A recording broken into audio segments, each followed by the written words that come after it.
Alright guys, today's video we're going to be talking about how to run a half marathon under 1:30. So we're talking 6 minutes and 52 seconds per mile or 4:16 per kilometer for that 21.1 kilometers or 13.1 miles. I think there are a lot of different ways that you can succeed as a middle distance to long distance runner. I talk a lot about it on RunDreamAchieve.com in these videos.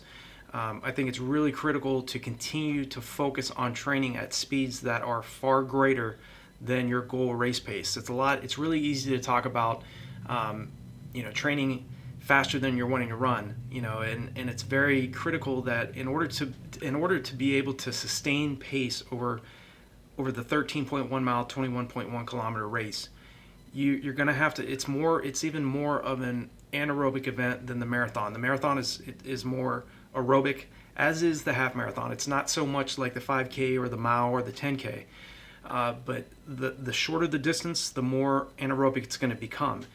The half marathon is only 13.1 miles or 21.1 kilometers, but you have to be able to train at paces in training and spend long periods of time training at higher heart rates to get the real great results that you're looking for. But running easy is still really important as well. You have to be able to slow down and know that, and have that confidence that knowing that, okay, I'm out on the track, I'm doing those repeat Ks, I'm doing 10 times 1K on the track with minimal rest. I'm doing long fartlek workouts. I'm doing faster paced long runs like I teach in these videos and on the courses and training programs on RunDreamAchieve.com. But you also have to have the mindset that, hey, I'm going to back off, I'm going to chill out, I'm going to relax on my recovery days. And that's really critical, really important for you to get the best results that you're looking for over the long term of your marathon or your half marathon buildup. In this case, your half marathon buildup. So to run a half marathon under 1:30, you have to spend a combination of your time training at paces that are much slower than goal race pace. So, spend some time on those recovery days running at like 8 to 9 minute mile pace. So real relaxed and at paces that you can actually go out and have a conversation with other people, friends or family, co-workers, people that you train with. But to run a half marathon under 1:30, you're going to have to get a little bit more immersed in what you're doing in terms of your preparation, because that type of time, a half marathon under an hour and 30 minutes is extremely competitive. You're really getting into that niche that a lot of athletes, whether middle distance runners or long distance runners, are really seeking to run, and to be able to achieve that type of barrier, to break the 1:30 half marathon barrier. I do have courses, and I have a running course that's specifically built for athletes trying to break the 1 hour and 30 minute half marathon barrier. I'll leave resources below this video as well. But the most important thing for me to teach you as an athlete is persistence. You cannot just be interested and succeed in middle to long distance running. You really have to be immersed. You have to believe in what you're doing, have that do whatever it takes attitude to run these types of times. To run a half marathon under 1:30, man, you have to be fired up. You have to be driven. You have to be have a strong belief in yourself, and to be willing to go out and be persistent and do that consistent training day in, week out, month out, for that 12-week to 14-week or the 16-week build-up for your half marathon. I ran my personal best for the half marathon in Philadelphia of 1 hour, 7 minutes, and 6 seconds. I absolutely got dusted in that race. I think I was 28th place in 2007 at the Rock and Roll Philadelphia half marathon. But it was a huge personal best. I actually set a personal best for 10 miles, hitting the 10-mile point in 50 minutes and 54 seconds, which is still my fastest 10-mile time for that distance. So I can tell you that the reason why I was able to drop my half marathon from 1 hour and 10 minutes and 31 seconds down to 1:07:06 was a lot of the training principles and philosophies that I teach in my courses on the website and on these videos. A lot of what I've been taught has been shared with me from 3 of the world's top distance running coaches: Lisa Rainsberger, 1985 Boston Marathon champion; Dr. Joe Vigil, one of the world's top exercise physiologists and long distance running coaches; and my collegiate coach, Jack Hazen, who's been at Malone University now for 52 years. Those 3 mentors of mine really taught me what it takes to be at the next level of middle to long distance running. And the biggest reasons why I was able to make that big jump in my running and to lower my half down to 107.06 and my marathon to 219.35 was training at speeds much greater than what I was trying to race at, coupled with the easy, relaxed jogging on recovery days. So yes, I do teach running at faster paces at higher heart rates for longer periods of time on your long runs. But I also teach alternating long runs. So 1 week is a harder pace long run, followed by an easy recovery long run, followed the next week by a moderate long run. So you want to mix up your paces in order to run a half marathon under 130. You don't want to just run every single weekend, run long, slow, and easy. Okay, you are going to build up a great deal of strength and a great deal of endurance. You are going to become very fit when you're doing that. But you also have to vary up the paces. You want to get on the track. You want to spend some time training at your VO2 Max. Okay, so I talk about this in my other training videos, in my running courses, and on RunDreamAchieve.com, and the training programs, and in a lot of the blog posts that I've written. You do want to spend time once per week do a VO2 Max workout. So examples of VO2 Max workouts are repeat 200 meters at paces that are closer to your mile to 3K effort. Repeat quarters, 400 meter reps, 800 meter reps, 8K or 1K reps at paces closer to your 3K to 5K race pace. And then you want to do those repeat miles or repeat 2 miles on the track, whether it's like 6 1-mile repetitions or 3 2-mile repetitions. You want to train at those paces that closer to your between 5K and 10K race pace. Those types of workouts, you're running at paces that they're so much faster than your goal half marathon race pace, that you're gonna improve your body's lactate tolerance. You're gonna get your body very efficient at clearing lactic acid at faster speeds.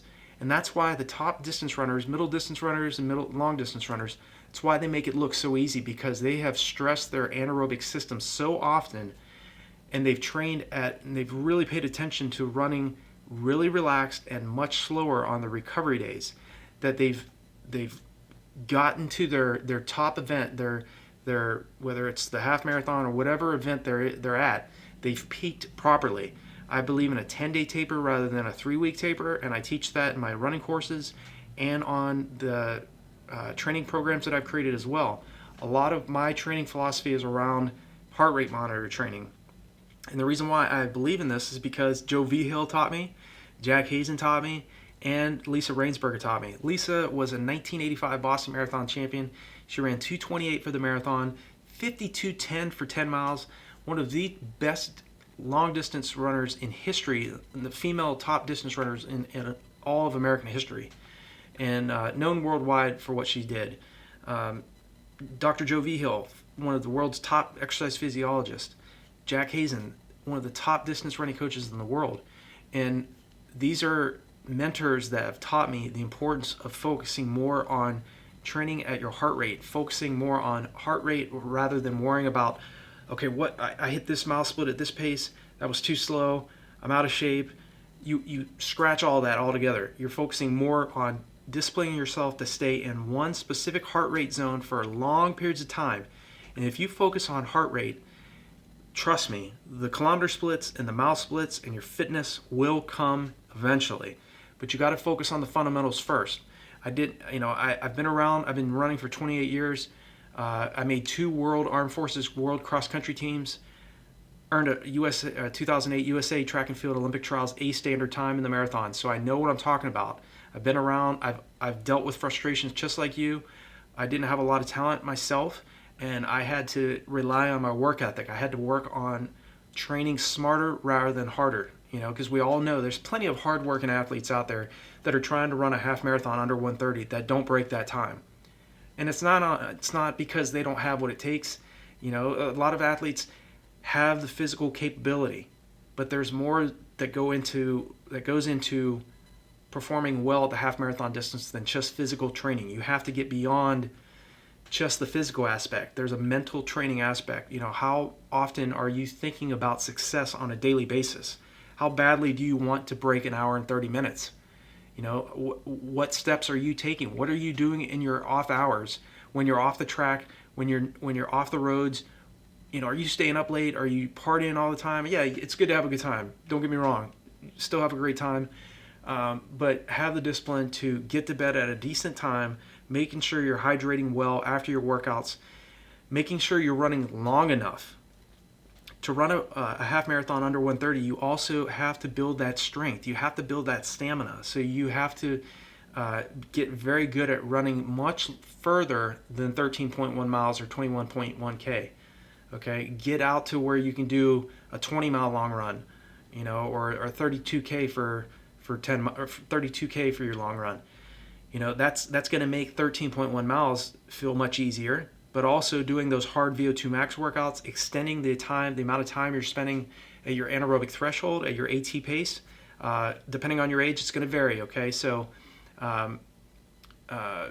anaerobic threshold is right around where we race at. So it's critical that you spend long periods of time training at that effort, and then spend time training at race speeds or at sprint speeds, where you're doing those repeat 100-meter or 150-meter sprints all out with full recovery or very minimal recovery, because you're going to be recruiting more fast twitch muscle fibers, and you cannot do that running easy. So yes, it's still important to run easy, but if you want to run a half marathon under 130, you've got to become very efficient and economical as a middle distance to long distance runner. You have to learn the sport, learn what the best half marathoners and marathoners are doing. I can tell you just from my own background, like I said, I've run 107.06 for the half and 219 for the marathon, and it didn't happen overnight. Okay, I had to continue to plant those seeds on a daily basis and continue to get out the door, whether it was hot, whether it was cold, whether it was pouring down rain, whether it was blizzards. I was deployed to Kuwait in 2003. I ran in sandstorms. I was out putting in the heavy work. I believed in what I was doing. And that's what you have to do to run a half marathon under 130. You have to put in that heavy work, and you have to be persistent, consistent, and believe in what you're doing. So that's my answer for this. Hope this video has been helpful for you. If you want to, if I left something out, you have a specific question, leave me a comment below this video, or regarding anything, whether they're, let me know what you're doing in training. Did you set a new PR? What's your next upcoming race? Leave me a comment. It's really important too that I also interact with my viewers, my subscribers. If you haven't yet subscribed, definitely hit the bell icon and hit the subscribe button. That way when I make new videos, you'll be notified of it. But I definitely love interacting with my viewers, and I want to help you work smarter. I want to help you I want you to get to a point where you can run a half marathon under 130. It's definitely doable. Other athletes can do it. There's no reason why you can't. Don't believe that just because, maybe I'm at 2 hours and 10 minutes right now, 130 is beyond me. Don't think that. Okay, I was once a 2:43 marathoner, and I had the goal of breaking 2 hours and 22 minutes. I believed in what I was doing, but I continually visualized myself. I saw myself running across the finish line with 2:21:59 on the clock. I was persistent about what I was doing. I was hungry, and you got to have that desire to make it to this level. A sub 130